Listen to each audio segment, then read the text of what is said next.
I'd like to welcome everybody to the Managing Family Life Online as You Stay at Home series. My name is Lynette Owens. I'm the founder and global director of Trend Micro's Internet Safety for Kids and Families program.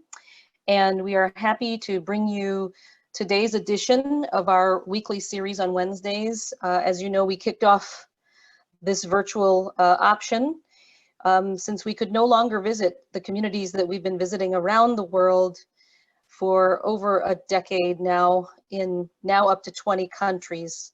But we want communities everywhere to know that even though we can't do that anymore, we're still here. And we're really excited today to focus the topic on one that I think is going to be of great interest to many of you. It is about the rise of COVID-19 misinformation. The series is in fact recorded. Our conversation today will be recorded and made available on our website at internetsafety.trendmicro.com/webinars. And you can find our past session, which kicked off last week, there as well.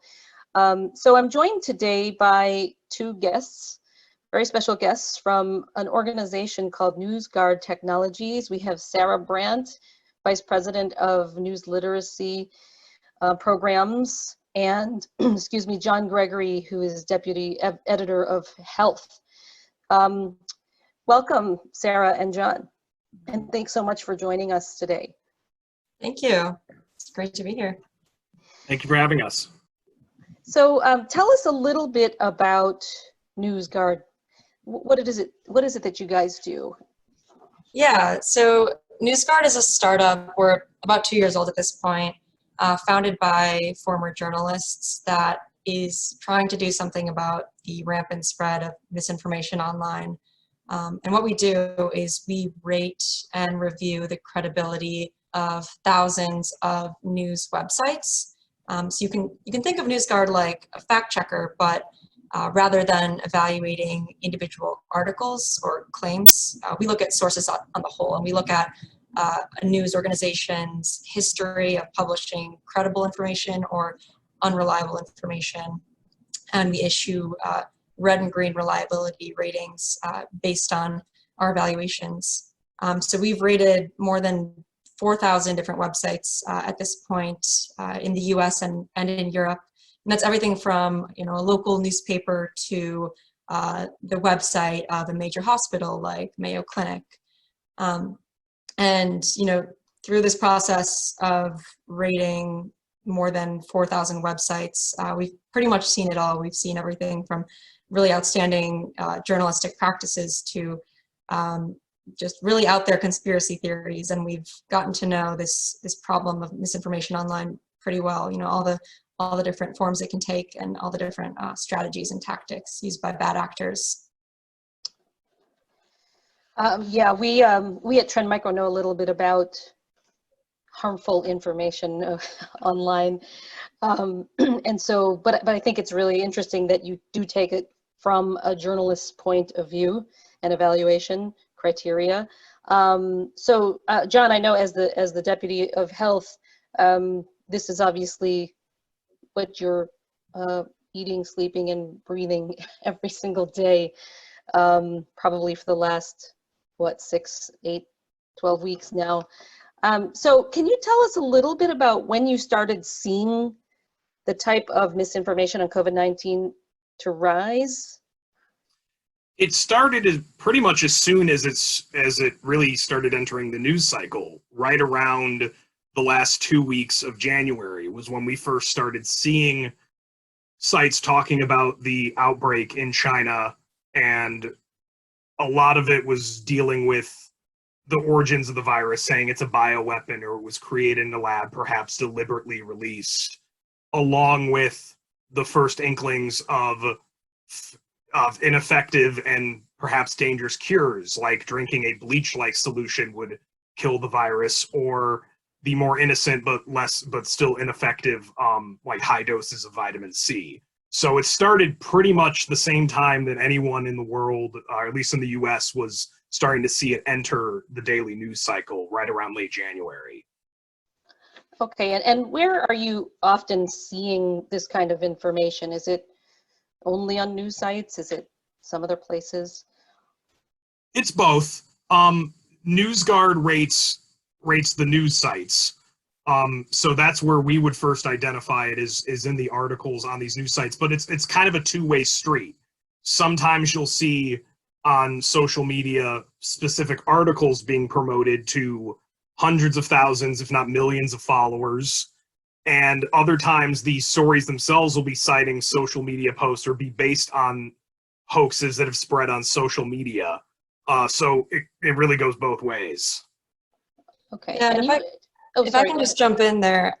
So the way in which we prioritize which websites to rate are based on which ones are performing really well on social media. So getting a lot of likes, a lot of shares, a lot of comments.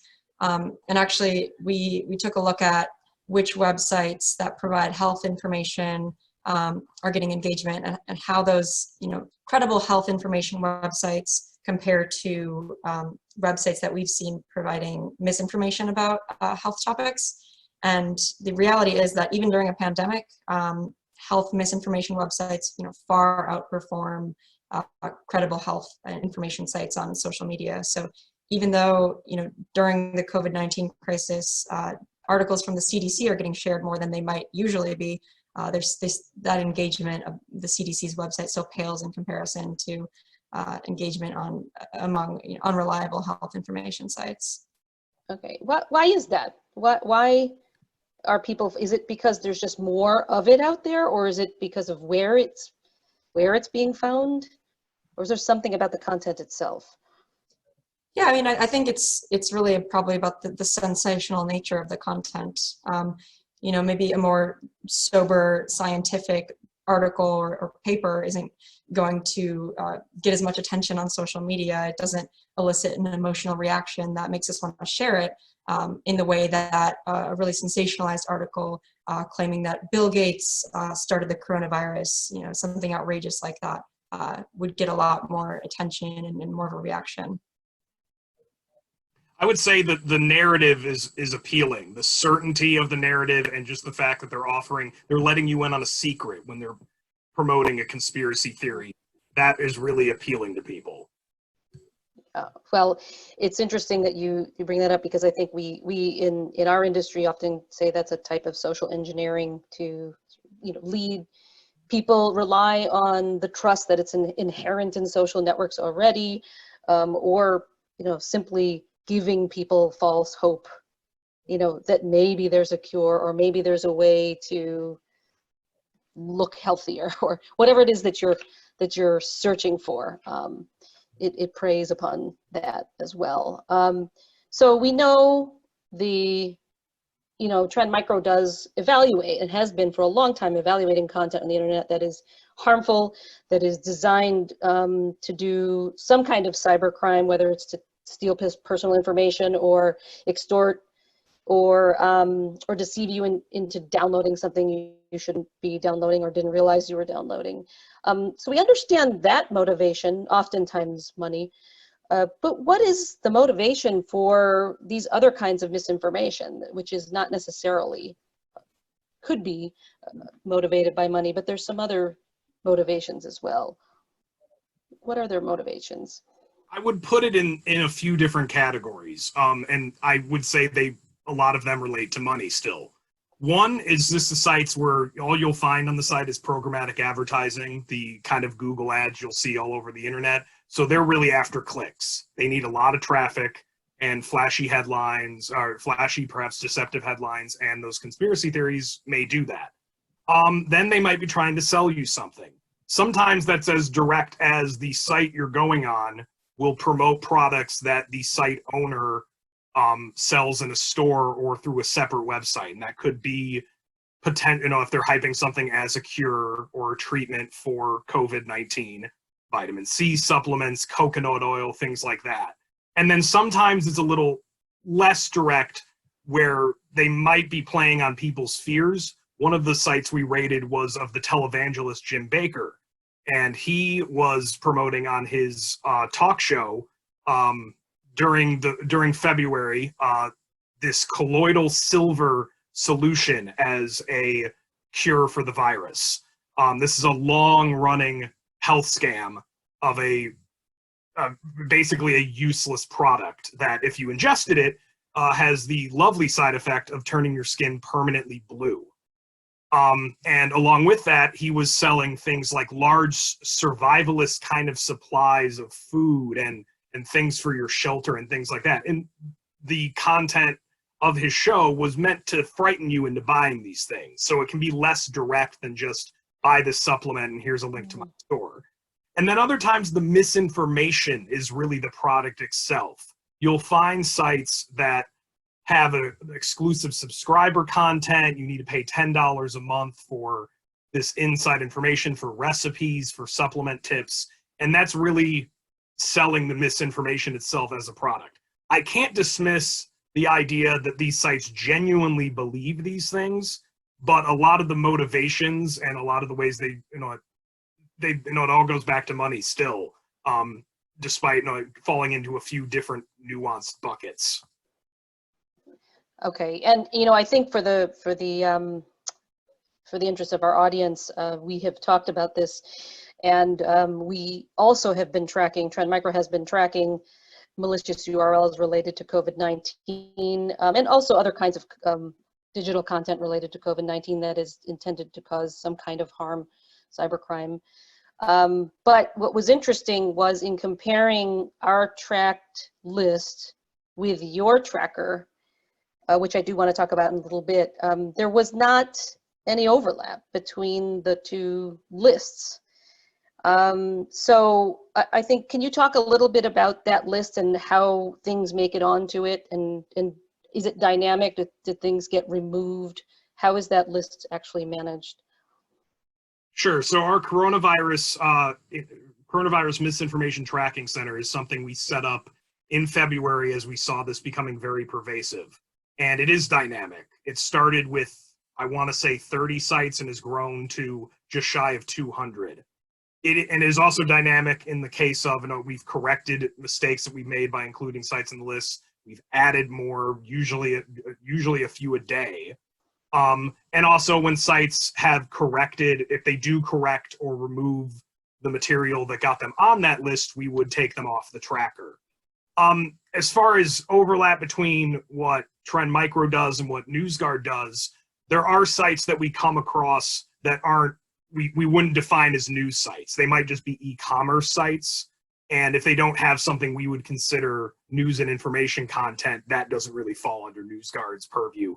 Other times there's a mix of that. We have rated the websites of holistic health clinics and places like that. If they have a blog section that really can be understood as news, then NewsGuard would and has rated those sort of sites.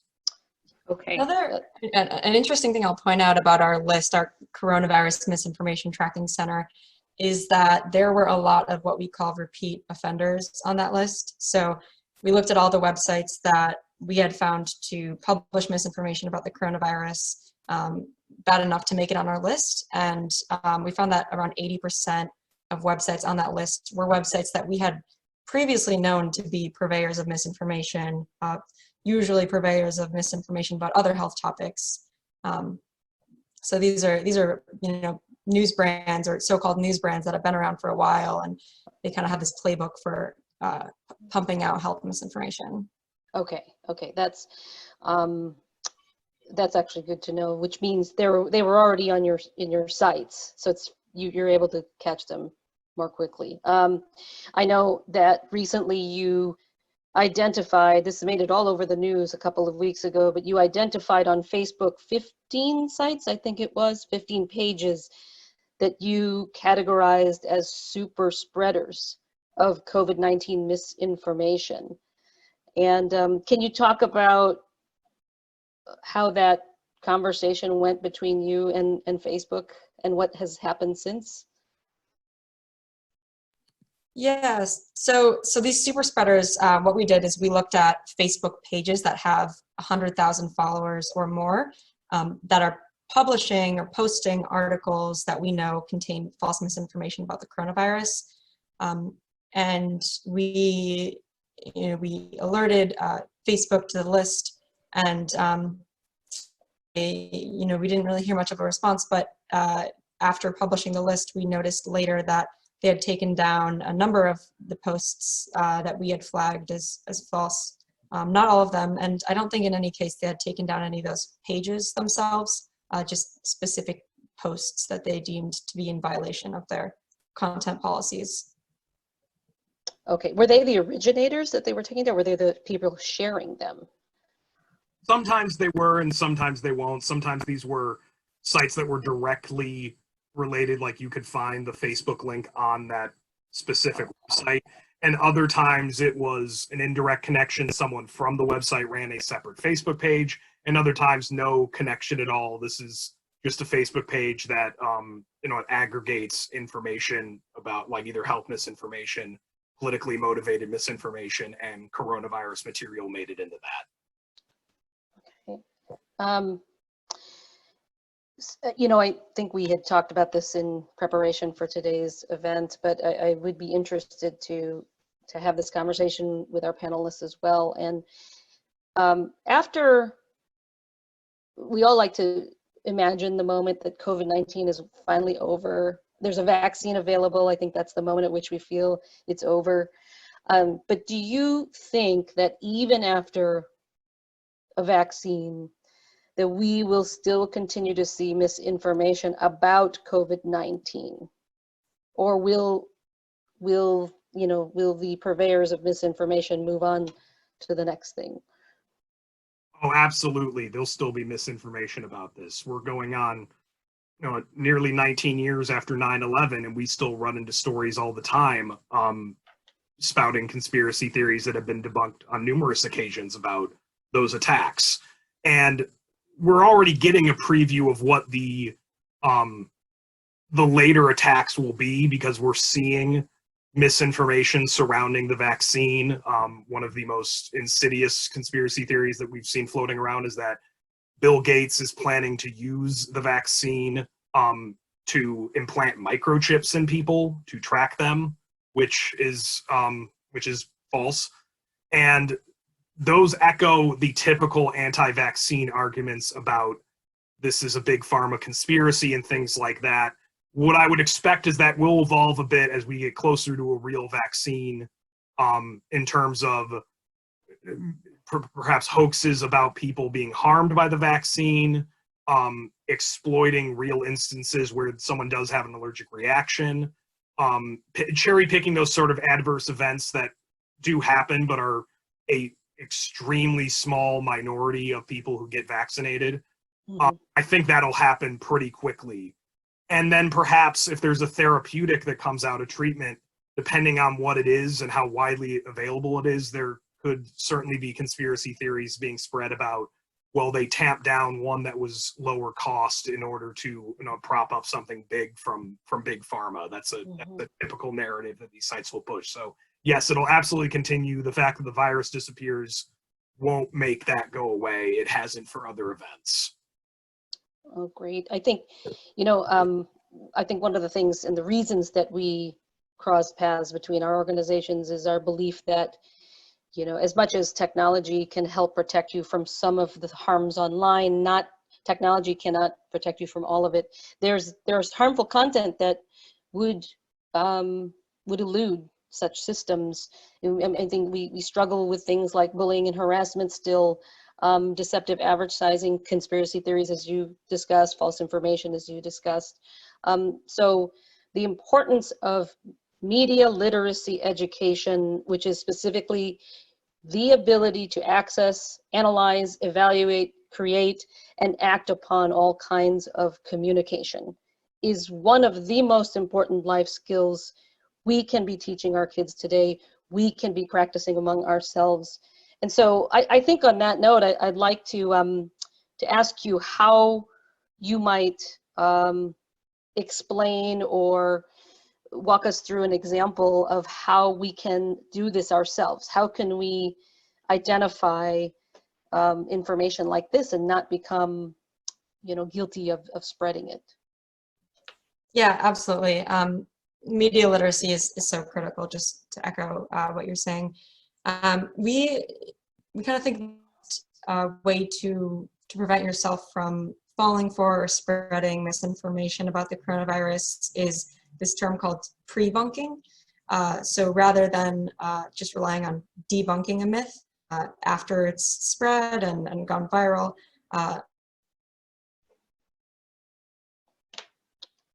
Oh, I think Sarah's frozen on us. Well, I think we just lost Sarah. Oh, sorry, Sarah, you were frozen there for a minute. Yeah, I was right on the edge of my seat about what prebunking is. Perfect. Well, I won't keep you waiting. So prebunking is the process of making people aware of A, the fact that there is misinformation about a topic, B, what those main claims are, C, who the purveyors are, just so that awareness can tune people into picking up on misinformation and not falling for it. And I do want to, quickly walk through an example of an exercise you can do yourself, or even better, maybe walk through with your children to help teach them about misinformation and build those media literacy skills. So start off by asking, your child, have you heard anything about the coronavirus that you're unsure of, or that maybe surprised you, or sounded scary, or you just wanted to know more about? And then you can walk through this exercise with whatever claim that is, or you can just use this claim here. So let's say your friend Sarah shared this article on Facebook claiming that the secret to curing coronavirus is getting an IV of vitamin C, and you're wondering if that's credible or not. So step by step, just a few things to remember. First off, always look at the source. Ask yourself, what is the source? Do I know this? Do I know it's a credible source or not? And if not, take some time to evaluate the source. So in this case, it's this website, naturalhealth365.com. I'm not familiar with it, so now would be a good time to spend a little time looking into the source, who's behind it, what might its motivations be, what might be its credibility or its reputation. So we've rated this website at NewsGuard and found that it scored a whopping 0 out of 100 on our standards. It's a natural health website that repeatedly publishes false claims about vaccines and the coronavirus. Okay, so we know that this source might not be the most credible source, but let's look at the claim itself and figure out what other sources have to say about the claim. So it's important to always be opening up a new tab or a new window on Google or Bing or somewhere else and seeing what other sources have to say about the information you're wondering about. So it just takes 30 seconds to search vitamin C cure coronavirus, and you'll immediately see that sources that you might know to be reliable, like Forbes or Insider, are saying that no, megadoses of vitamin C do not cure the coronavirus. This is a false claim. Next, we'd like to emphasize that you should always look at the date of an article. This is always important, but especially so during the coronavirus pandemic because things are changing so quickly. Information is constantly evolving. So something that you read that was published even a month ago could be outdated at this point. And it's important to always be seeking the most current information. And then finally, to kind of the discussion we were just talking about earlier, what's the motivation? So this same article, which talked about successful vitamin C treatment of patients with COVID-19 infection, well, on the right-hand side, there was this ad for vitamin C powder, and when you clicked on it, it actually led to a store operated by the website itself. So that is a product they're directly profiting from. So in their best interest to be touting vitamin C as a cure. That's fantastic. And I think that's a great simple example that all of us can use to practice for ourselves. The next time you all are on your Facebook feeds and, your family members, some of whom may also be guilty of sending you emails that are in fact spam or scams, might be sharing stuff on Facebook and going through the same exercise that Sarah just did with us today, I think is a great idea. We're coming up to sort of the end of our time together. This is fascinating, and I think I could talk to you for far longer.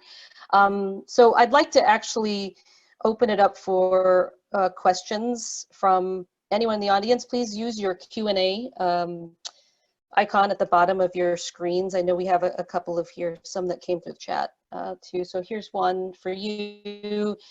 Are there sites on your tracker that are specific to just the US or specific to other countries as well? Yes, there's both US specific sites and sites in the UK, Italy, Germany, and France, which are the other countries where NewsGuard is currently actively rating news sites. And then, of course, for some of the English language sites, they might be geared towards an international audience as well, not specifically the US. Okay, great. And do you plan on going beyond Facebook in terms of your investigations, if you will, other platforms that are very popular?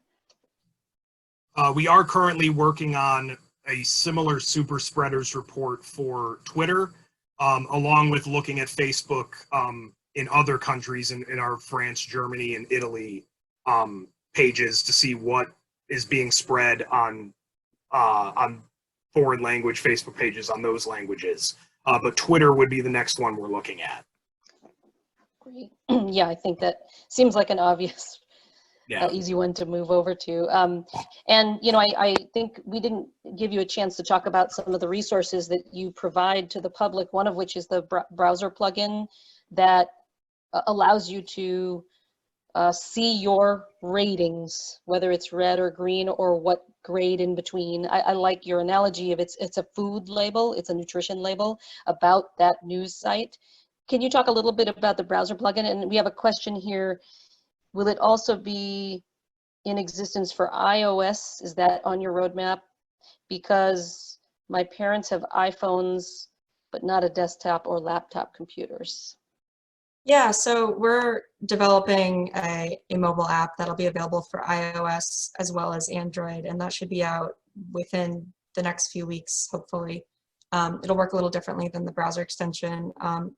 I could quickly do a screen share just to show you what the browser extension does, just really rapidly. So with the extension installed, you do a Google search, and you see NewsGuard's ratings of a source. So I looked up coronavirus and bleach because I'm curious if it's a cure.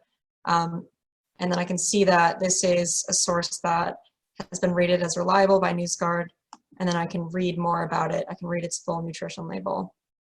So that's one thing that we are making completely free right now until July 1st, the browser extension, so that folks can have access to our evaluations. Fantastic. And before we have a mobile app, there is currently a mobile option. If you download the Microsoft Edge browser for iOS, they have integrated an option to have our nutrition labels and our ratings available if you use the Microsoft Edge mobile app. Okay, good to know. Good to know. And I think we have time for maybe one more question before we need to wrap it up here. Are there other ways, if you came across a news site that maybe NewsGuard did not evaluate yet, or also that Trend Micro hasn't identified in any way on its list, is there any advice that you would give to sort of critiquing, if you feel it's suspicious, any ways that you might advise us to be protected or be suspicious about those sites? What should we do? Yeah, I think always, investigate who's behind it. Is it, a politically motivated organization? Is it an individual with credentials, with the, expertise to be talking about the topic that they're talking about? Look out for, simple cues like headlines that are in all caps or use a lot of exclamation marks. Those cues typically mean that the information might not be coming from a credible source. And then also, look at what other fact-checking organizations have said about the website's content. So Snopes or PolitiFact, has the website or the source or the individual made any claims in the past that have been debunked by a fact checker? And if so, that is a pretty good indication of their general credibility. Okay. And I would also encourage those people, if you're using the NewsGuard browser extension, you can always submit sites for us to rate. We get reader requests every day, and we look over each and every one of them. Okay, great. And we hope we have provided a tip sheet on our website at internetsafety.trendmicro.com/webinars.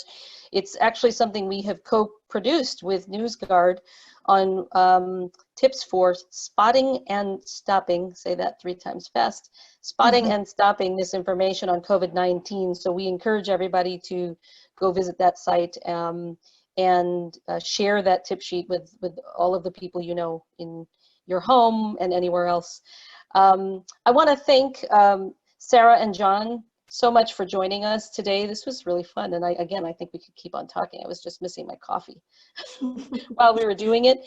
I'd also like to encourage everybody that's online to please join us again next Wednesday, when we're actually going to be talking about a fun one, and that is ways in which to protect you and your family as you video chat. And we're not just going to talk about the ones we're using at work all day long. We're also going to talk about the ones that seem to be rising in popularity because of COVID-19, apps like House Party, but also the tried and true FaceTime, Instagram, Snapchat, the ones that your kids love to use. And that's what we'll be covering next week. Also encourage you to go over to our website and complete a survey. If we would really appreciate your feedback on these series. If you have suggestions for future topics, if you want to see John and Sarah back again in the future, if you choose to fill out a survey and include your email address, you will have a chance to win a copy of our Trend Micro Maximum Security, which can protect up to 5 devices in your home, and that is a 1-year free subscription.